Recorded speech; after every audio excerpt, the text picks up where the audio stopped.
Name is Eileen Unger. I'm the president of Emergency Preparedness Partnerships, and we're a company that works with electric, gas, and water utilities, helping them prepare for unexpected business emergencies.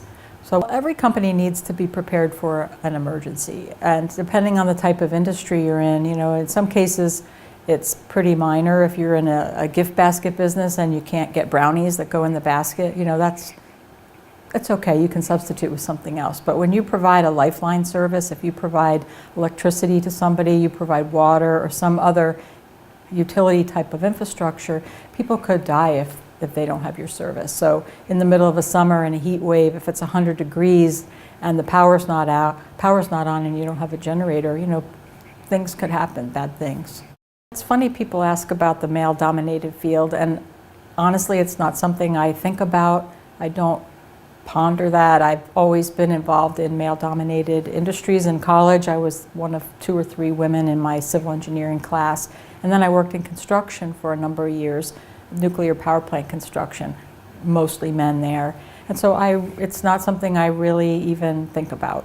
One of my early experiences at the electric utility, I was working in our Cape May office, and I was sent down there to do some training with a couple of guys who were close to retirement age, and one of the first things they said, and they said it somewhat jokingly, but it was like, oh, they're hiring broads to do our jobs now. And they were laughing about it, but it's just indicative of the type of stuff that you might hear, and you just have a sense of humor and be comfortable with yourself, and it's no problem.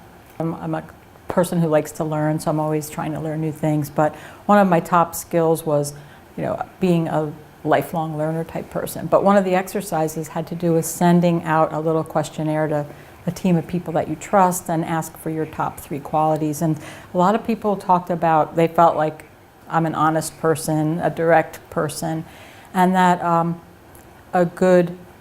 just a good organizer and someone who appreciates other people.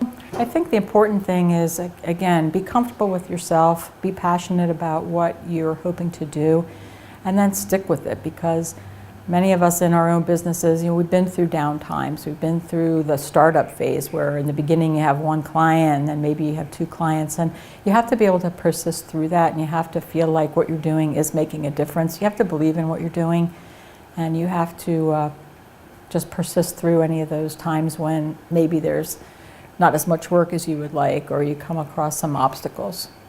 I look around, I see a lot of other people, I would say, they're more deserving of business excellence. And so I really feel honored to be singled out for that, because there's no end to the number of people that I admire and feel like could easily have been awarded the same thing.